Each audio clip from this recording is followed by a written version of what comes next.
During the Cold War, it wasn't unusual to find surplus warships hanging around in smaller navies. There were a lot of old ships of varying utility laying around, mostly destroyers, but some cruisers and small aircraft carriers also found their way around.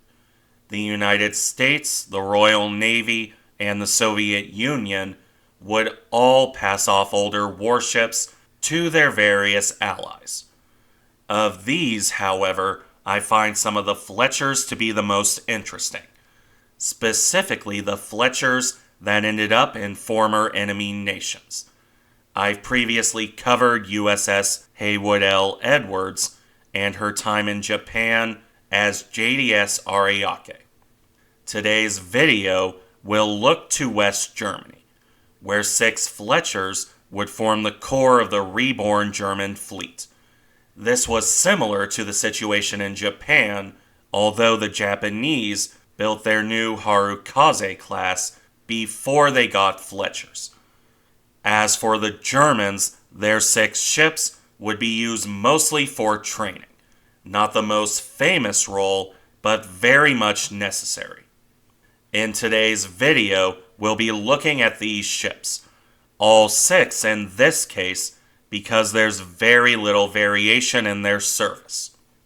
Also, before we move on, an important side note. Unlike the Japanese, who gave their Fletchers new names, the Germans just use numbers. So for this video, I'll be referring to them largely as Z1 through Z6. And yes, since I'm an American, it is Z.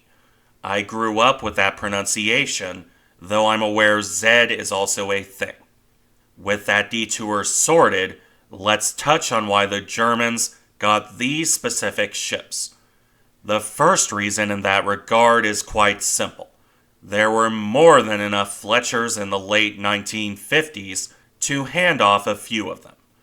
By this point, the United States Navy was developing replacement ships, and of course had the gearings with more modernization potential. This is why the Fletchers were offered to a lot of foreign navies. The Japanese, to continue the theme, got Ariake and Yugure in 1959. In both cases, this was as part of the Mutual Defense Assistance Act, part of an attempt to have the X-Axis powers build up their own armed forces, in order to take over some of the burden of their own defense. The Cold War was clearly not going away, and there was a real desire to let former enemies defend themselves. For the Germans, there was also a second aspect. The Germans were less capable of building their own warships, at least in any quick fashion. The Japanese had retained more of their shipbuilding industry, so they could move a bit quicker. Harukaze looks like a mix between a World War II Japanese destroyer and a Fletcher for a very good reason. It's for this reason that the Germans would end up with 6 Fletchers and an option for 5 more. As I noted, this gave them a solid core for rebuilding their fleet, both for training new crewmen and for building new ships themselves. Choosing Fletchers for this was a pretty logical move. They were, even in the late 1950s, still perfectly capable warships, starting to show their age, but for German needs, they were quite sufficient. They had room for modernization, they would operate well with friendly navies, and they could train a lot of sailors. Exactly what Germany needed. While it's not apparent why the Germans rejected the extra 5, it's most likely because they wanted to build up their own ships. 6 Fletchers worked for training, while 11 would have been a bit excessive for the rebuilding fleet. In any event, that mostly sorts out the background. Let's briefly touch on the modernization done to the ships, then move to service. This modernization did very little to change the overall tonnage of the destroyers. the Fletchers still displaced around 2,750 tons at their full loading, which was quite large for the late 1930s. By the late 1950s, however, it was on the smaller side. Even so, that tonnage still allowed for an effective weapons loadout. 4 5-inch 38 caliber guns in single mounts, a super firing pair on the bow, and another pair on the stern. The fifth gun, mounted ahead of the aft pair, was removed.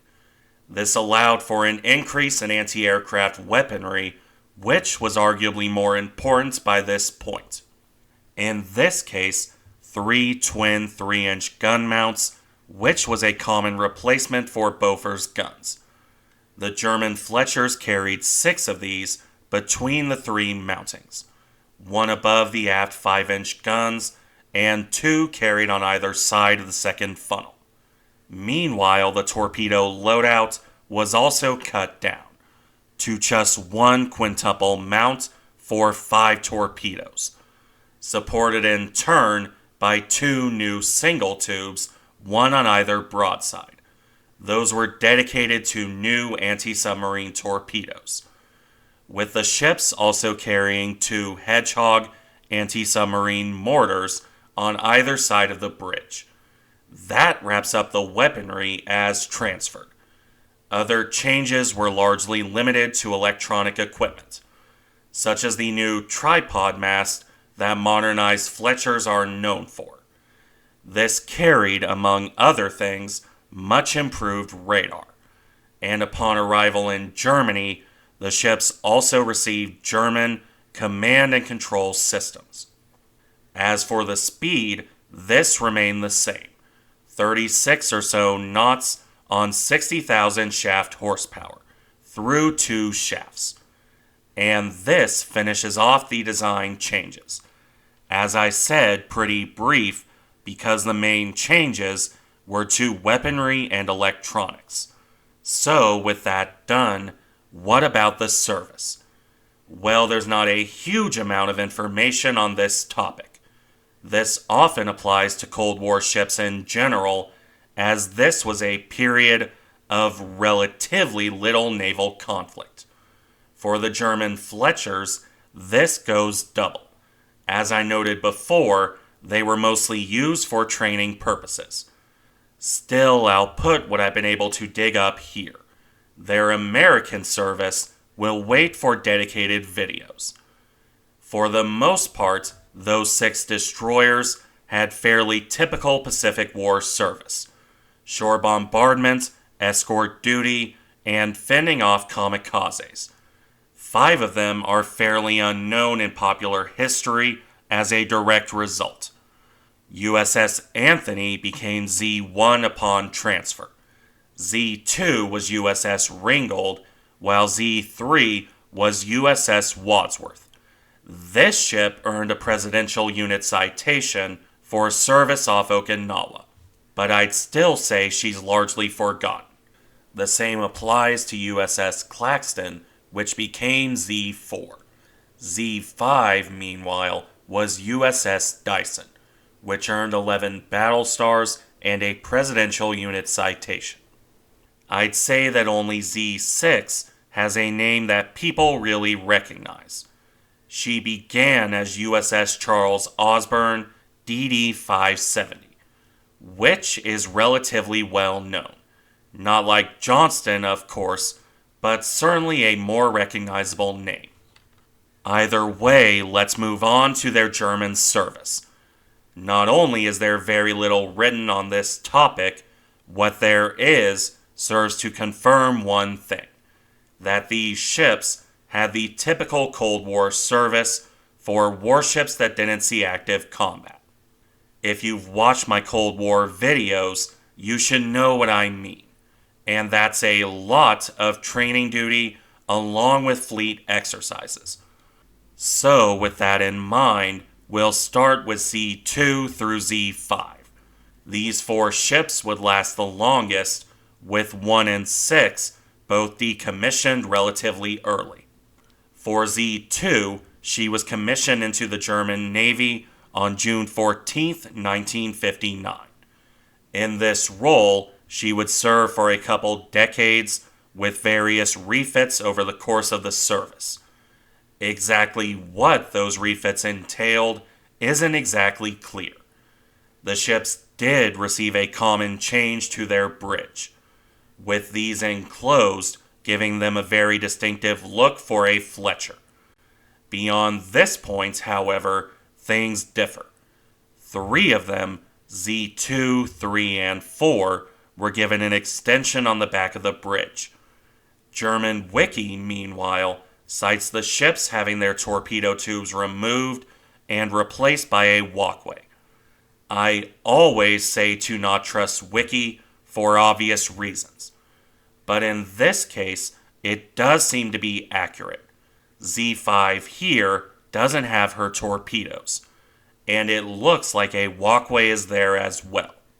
Still, always double check these things. Foreign language wiki remains Wikipedia. In any case, Z2 would be decommissioned and transferred to the Greek Navy on September 18, 1981. Her service there is even less recorded, if you can believe it. The ship would take on the name Kimon and serve until 1987, at which point she was put in reserve and scrapped in 1993. Admittedly fairly late for a Fletcher. Now for Z3. Again, the story is much the same. She was transferred to Germany on October 6, 1959. Her service, training, and exercises differed little from what I can find.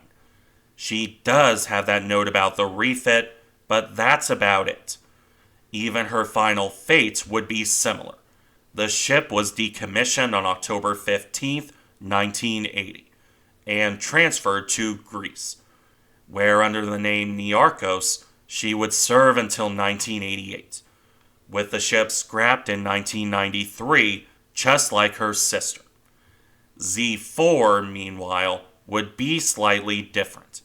She entered German service on December 15, 1959, where her service was mostly the same, but I've seen reference to the ship picking up different anti-aircraft weaponry, be it more modern Bofors guns or an Italian Otto Melara 76mm gun. Unfortunately, photographic evidence is lacking here, so this one I can't 100% confirm. It only lasted from 1974 to 1975, so that would likely be why. Regardless, the ship was decommissioned on February 26, 1981. The Greeks got the ship again, but this time as a parts hulk that was scrapped in 1992. Z5 followed the same pattern. Acquired by Germany on February 17, 1960, for the same training duty. She would be decommissioned on February 26, 1982, to become another Greek parts hulk, with the ship scrapped like Z4 in 1994. Now that brings us back to Z1 and Z6. Let's start with Z1. She would be commissioned by the Germans on January 1st, 1958, well before the others. Her service mostly followed the same pattern, but there were a couple exceptions in there. On July 12, 1965, Z1 would break off from a training exercise. An American aircraft, an EC-121 Super Constellation, had crashed in the sea. Z1 would be able to find 3 survivors and 6 bodies in some pretty rough weather. This was pretty well covered in the press at the time. She would do 2 other notable rescues over her service. Z1 provided help during the sinking of a Danish ferry in September 1966. And then on August 22, 1970, she pulled 5 men from a burning fishing ship. However, the ship would be decommissioned soon after this. In 1972, she was turned into a parts hulk, with the largely stripped hulk sank as a target in 1978. Which brings us to Z6. Her service would be uneventful, commissioned by the Germans on April 12, 1960, and decommissioned on October 9, 1967. I'm unsure if this was some flaw in the ship or if she was in worse shape. What's apparent is that she only lasted 7 years, before being stripped of spare parts and scrapped in October 1968. As a whole, these ships didn't see much in the way of excitement. But that's not a bad thing. They did their jobs and helped build the modern German fleet. That's something worth remembering all on its own. Thank you for watching. Remember to like, comment, and subscribe if you enjoy the content, and I'll see you in the next one.